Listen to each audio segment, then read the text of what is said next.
सभी का स्वागत है आपके अपने चैनल सौरान एकेडमी क्लासेस पर। यहाँ हम बात करेंगे उत्तर प्रदेश अटल बिहारी वाजपेयी मेडिकल यूनिवर्सिटी की जेएनएम प्रवेश परीक्षा की, क्योंकि ये जो 2025 में होगी उसके लिए प्रश्न पत्र आपके लिए हाजिर है। तो आइए किस तरीके के क्वेश्चंस आते हैं और उसके सिलेबस के हिसाब से हम 20 क्वेश्चंस पर यहाँ पर एक एक चीज़ को देखते हैं। तो यहाँ पहला क्वेश्चन आपको मिलेगा, ये आप सभी लोग समझ सकते हैं कि जो साइंस है वो क्लास 10th की लेवल की है, उसी के हिसाब से पैटर्न पर ये क्वेश्चंस बनाए गए हैं।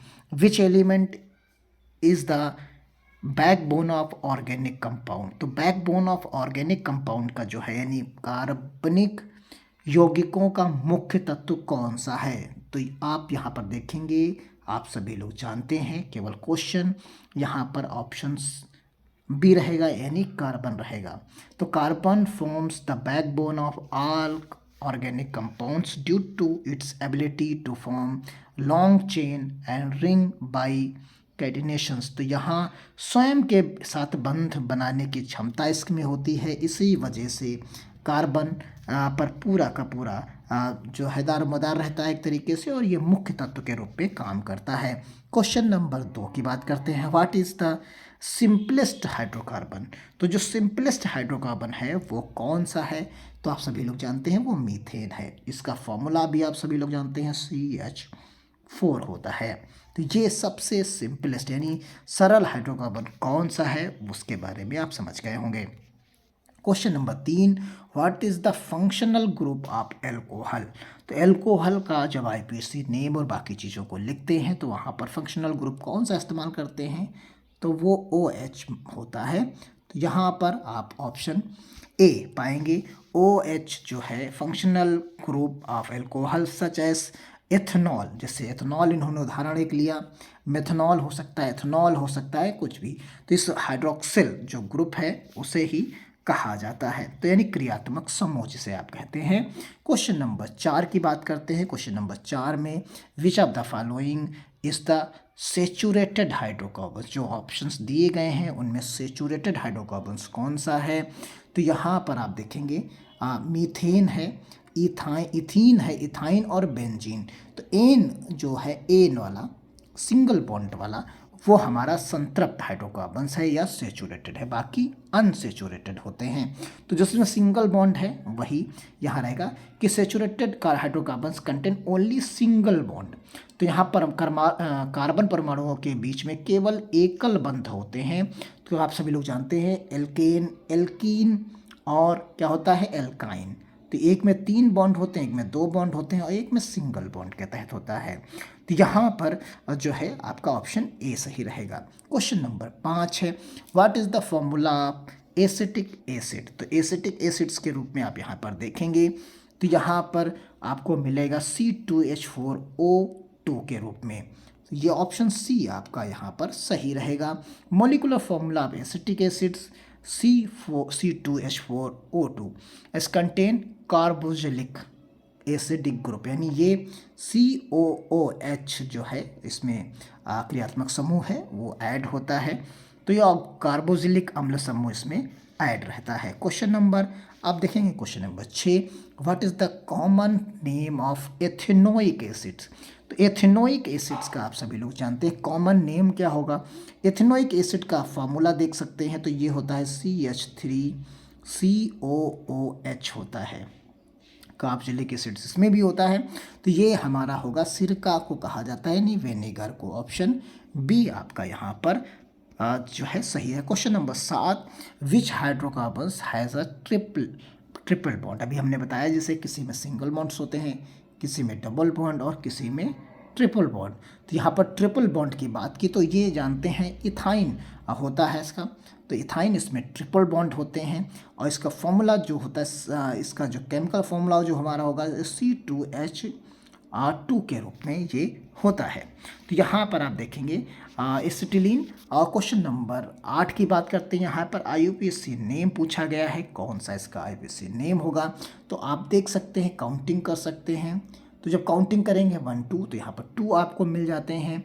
जब 2 यहाँ पर मिलेंगे तो मेथेन इथेन हो जाएगा और OL यानी हाइड्रोक्सिल ग्रुप लगा हुआ है तो OL जुड़ जाएगा तो एथेनॉल इसमें सीधा सा ये हो जाएगा। तो आप समझ सकते हैं OL ग्रुप OH की वजह से लग रहा है, तो यहाँ पर OH होने की वजह से OL यहाँ पर हम एथेनॉल, इथेन की जगह पर एथेनॉल लिख देंगे। कुल मिलाकर क्वेश्चन नंबर 9, निम्नलिखित में से कौन सा यौगिक एस्टर है? तो ester compound is an ester, तो एस्टर का फार्मूला आप सभी लोग जानते हैं, ये CH3C जो है OOCH जो है 3 होता है। तो यहाँ पर आप सभी लोग जानते हैं कि क्रियात्मक समूह जो है एस्टर होता है COO का होता है। तो यहाँ पर आप देखेंगे कि इस तरीके से मिथाइल एसीटेट के रूप में। तो कुल मिलाकर क्वेश्चन नंबर 10 की बात करते हैं। तो यहाँ पर जनरल फार्मूला ऑफ एल्कीन पूछा गया है। तो यहाँ जनरल फार्मूला ऑफ एल्कीन पूछा गया है, यानी जिसमें डबल बॉन्ड होता है। जब डबल बॉन्ड होता है तो ये CnH2n की बात यहाँ पर कही जा रही है। तो ये फार्मूला जो आपका बनेगा वो आपका होगा जो है एल्कीन का। फिर उसके बाद यहाँ पर बात करते हैं functional group of the aldehyde. Aldehyde आप सभी लोग जानते हैं CHO, याद रखना है CHO जो होता है वो एल्डिहाइड होता है, क्रियात्मक समूह। तो क्वेश्चन नंबर 11 का आंसर A रहेगा। क्वेश्चन नंबर 12 की बात करते हैं। तो क्वेश्चन नंबर 12 में आप देखेंगे कि निम्नलिखित में से कौन सा एक बहुलक है? पॉलीमर की बात यहाँ की गई है। तो ये पॉलीथीन के रूप में जो है पॉलीएथिलीन यहाँ पर कहा जाएगा। Polyethylene is the polymer formed by polymerisations of ethane. तो इथीन से ये बहुलकीकरण करके एक बहुलक बनता है। तो कुल मिलाकर ऑप्शन नंबर इसका जो रहेगा वो C ऑप्शन इसका सही रहेगा। क्वेश्चन नंबर हम चलते हैं 13 की तरफ। IUPAC नेम इसमें पूछा गया है। तो IUPAC नेम आप देख सकते हैं, यहाँ पर IUPAC नेम आपको यहाँ पर मिलेगा। तो CH3COOH का आप यहाँ पर देख सकते हैं। इसमें क्योंकि COOH जुड़ा हुआ है तो इसका मतलब होता है ओइक एसिड जो है, ओइक एसिड जो है इसमें काउंट करके माना जाएगा। तो आप ऐसा देख लीजिए, सभी में तो आपको ऑप्शंस में मिलेगा ही, साथ में यहाँ पर आप देखेंगे 2 कार्बन है। तो जब 2 कार्बन हैं तो यानी मीथेन के बाद इथेन ही आता है। तो एथेनोइक एसिड आपको यहाँ पर ऑप्शन B मिल जाता है। तो कुल मिलाकर आपने इस चीज़ को समझा और इसी को एसिटिक एसिड भी कहते हैं। क्वेश्चन नंबर 14 की बात करते हैं। तो वेल्डिंग में किस हाइड्रोकार्बन्स का यूज़ होता है? काफ़ी क्वेश्चन पूछा जाता है। तो ये एथाइन होता है। तो ये एथाइन ऑप्शन नंबर C आपका सही होगा। क्यों होगा? तो यहाँ फॉर्मूला अगर देख लें एथाइन का तो C2H2 के रूप में रहता है।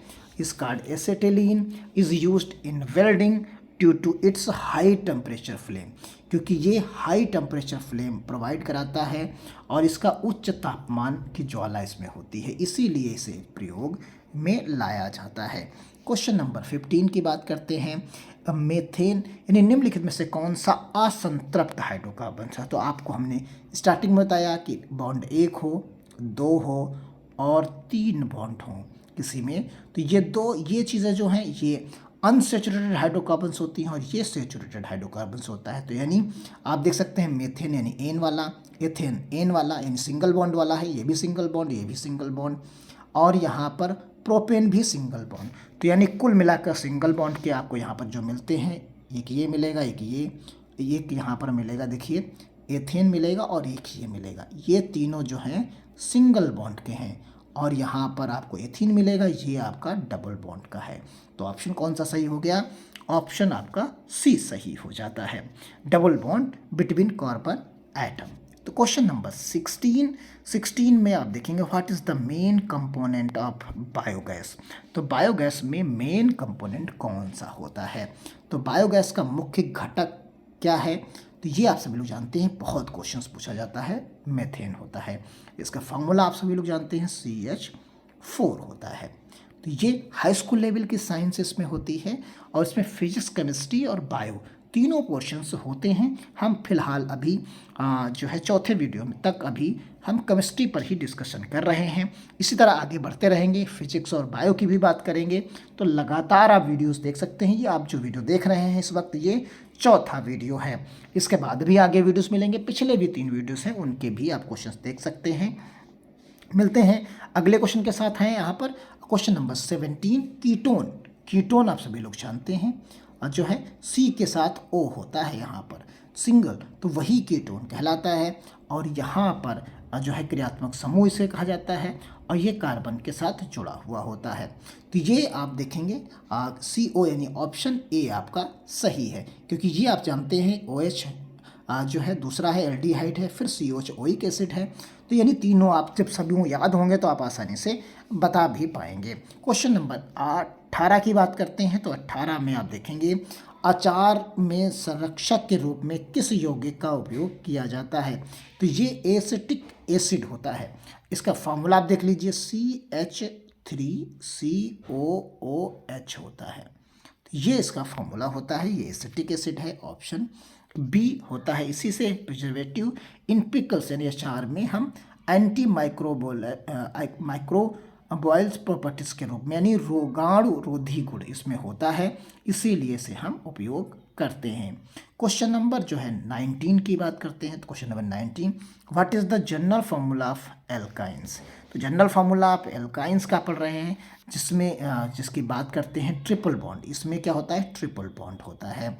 तो ट्रिपल बॉन्ड आप सभी लोग जानते हैं, ये C जो है N होगा और H के साथ 2N माइनस जो है -2 रहेगा यहाँ पर। ये फार्मूला बनता है। तीनों फार्मूले अगर हम यहाँ पर लिख दें तो आप देख सकते हैं, एक होता है CnH2n+2 के रूप में रहता है, तो ये एल्केन हो गया। फिर इसी तरीके से एक होता है NH आपका रहेगा, तो यहाँ पर बराबर बराबर रूप में रहेंगे, यहाँ पर जो है आपका 2N रहेगा। फिर उसके बाद CHNH2n-2 रहेगा यहाँ पर। तो इस तरीके से ये तीनों फार्मूले, एक एल्केन, एक एल्कीन, एक एल्काइन का फार्मूला यहाँ पर हो जाता है। तो इस प्रकार फार्मूला आप देखेंगे यहाँ पर, तो फार्मूला आपका सी वाला इससे मिलता है। क्वेश्चन नंबर लास्ट क्वेश्चन इस वीडियो का, question number 20, which organic compound is used as a fuel in spirit lamp. तो स्पिरिट लैम्प में कौन सा यूज़ किया जाता है, तो आप उसके देख सकते हैं एथेनॉल ये होता है। इसका फार्मूला आप देखेंगे तो C2H5OH के रूप में ये होता है। तो ये एथेनॉल हो गया, यहाँ पर OH ग्रुप लगा हुआ है, आप देख सकते हैं। तो ये ज्वलनशीलता के कारण स्पिरिट यानी जो है is used fuel lamps due to the flammability के कारण, जो है ज्वलनशीलता के कारण ऐसा होता है, तभी ये इसका इस्तेमाल किया जाता है। तो ये आपके 20 क्वेश्चंस थे। मिलेंगे अगले वीडियो में। आप पढ़ते रहिए। वीडियो अच्छा लगा है तो कमेंट बॉक्स में ज़रूर बताइए और आप अपने दोस्तों को भी शेयर कर सकते हैं। मिलते हैं अगली अपडेट के साथ, तब तक धन्यवाद। जय हिंद, जय भारत।